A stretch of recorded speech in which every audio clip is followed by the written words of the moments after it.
Olá pessoal, Luiz Siqueira, juntamente com o professor Alexandre Espírito Santo, para passarmos um pouquinho como foi a nossa semana e os impactos que tem na nossa vida e nos nossos investimentos. Tivemos dois eventos essa semana relacionados com a política monetária. Professor, como que o senhor viu essa decisão do Fed nos Estados Unidos em relação à taxa de juros americana? Pois é, Siqueira, você tem razão, né? Foram dois eventos muito marcantes, ainda temos, além dos dois bancos centrais que você se refere, vamos ter também BCE e Banco Central do Japão. Nos Estados Unidos, o Fed manteve a taxa na última reunião presidida pelo Jerome Powell, que é o presidente lá do Fed, lá atrás escolhido pelo Trump, que depois teve todos esses desentendimentos, né, depois que o Trump voltou.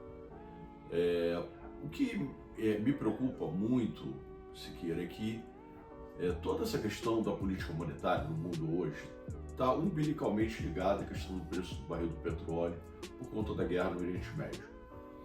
Essa semana nós tivemos um spike, uma puxada muito forte no preço do barril do petróleo de novo. Isso sugere, pelo menos é a minha leitura, acho que é da maioria do mercado, que fica muito difícil a gente imaginar uma inflação, né, mais comportada nesse ano de 2026. Vai precisar que o barril do petróleo retroceda e acho muito difícil que isso aconteça. Acho que o preço do barril do petróleo, dando tudo certo, a guerra acabando, tomara que acabe, né, eu acho que o barril do petróleo vai ficar ali, pelo menos durante um tempo, acima de $90. O que o Fed sugeriu é que não tem mais queda de juros esse ano. Agora, em meados de maio, assume a presidência do Fed o Kevin Warsh, que foi indicado do Trump para substituir o Jerome Powell.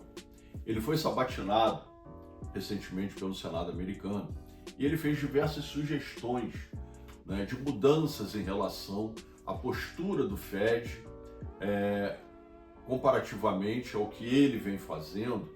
E aí ele toca em assuntos que são muito sensíveis, né? Como você faz o cálculo da inflação, se você tem que mudar isso, né? A questão de você ter ou não uma certa unanimidade.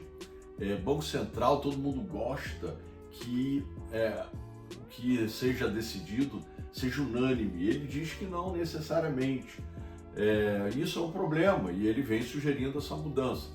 Então tem alguns pontos que a gente tem que observar e o que mais me preocupa é que se ele derrubar o juro, porque ele está dizendo que a inteligência artificial vai mudar muito a forma da gente ver a economia, vai impactar na inflação, ele pode vir um pouco com essa história, não, a gente está vivendo um mundo de inteligência artificial, vamos derrubar o juro porque a inflação vai ser impactada positivamente pela inteligência artificial.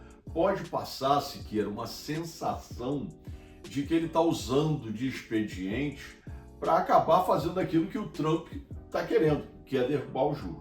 Então a gente vai precisar observar, né, como depois dele assumir vai ser o comportamento do Fed. Isso é muito importante. Acho que o Fed é o grande motor, né, da economia como um todo quando a gente fala de taxa de juros e para onde que está indo, né, a economia dos países. Acho que preocupa um pouco essa inflação subindo e ao mesmo tempo ele com uma postura que pode ser um pouco mais agressiva. Acho que isso vamos ter todos nós acompanharmos, né, durante os próximos meses. E falando um pouquinho de Brasil, nós tivemos essa semana a reunião do Banco Central para poder decidir, né, a nova taxa de juros. Amplamente já era esperado pelo mercado um corte de 0,25, que nos últimos dias, na verdade, se tornou uma incógnita, se ele realmente queria cortar ou não, ou ia manter os 14,75, e veio, né, realmente o corte, como esperado, de 0,25, com a taxa de juros hoje do Brasil de 14,5%. Como que o senhor vê o comunicado do Banco Central? Se dá para sinalizar algum próximo movimento dele? Como que o senhor vê esse cenário como um todo? Pois é, Siqueira, é muito importante isso que você falou, porque a gente sabe que quando acaba a reunião, o Copom ele emite um comunicado, a ata é na semana seguinte. A minha leitura do comunicado foi um pouquinho mais conservadora, né? Mais rocks, como o mercado gosta de falar. Ele sugere, né, que vai ser conservador porque se a gente olhar o horizonte relevante de inflação, que é o que o Copom olha, você aumentou, né, para 2027 a inflação. Então, 26, 27, 28 estão subindo no Focus. E isso, né, na minha leitura, implica num Copom mais conservador. Por isso, nós aqui na Way, a gente está revendo um pouco ali a nossa projeção de Selic terminal. A gente passou de 12,5 para 13, e o que eu enxerguei ali, né, do que li no comunicado, vamos esperar a ata, é que ele vai fazer, na próxima reunião, não mais 50, como eu achava que ele fosse fazer. Diante do que ele escreveu, acredito que ele vai fazer outra de 25. E aí vamos ficar aguardando os desdobramentos da guerra e o impacto sobre o preço do petróleo. Aparentemente, começamos então um corte de juros, né, no Brasil, mas o ritmo acabou sendo um pouco, não interrompido, mas pausado, né, em menor intensidade do que o esperado por conta dessa guerra. E agora acompanhar esse desmembramento para sentir um pouco, né? Você tem razão. Eu acho que o mercado, há um tempinho atrás, ele estava um pouco naquela vibe, ritmo de festa. Vamos lá, vamos cair 50, vamos cair 50. A gente mesmo aqui, em algum momento, a gente achava que isso era viável. Mas com o que aconteceu no Oriente Médio, com esse preço do petróleo indo ali para perto de 120, fica muito difícil imaginar que as quedas sejam dessa magnitude. Perfeito. Professor, muito obrigado. Sempre um prazer.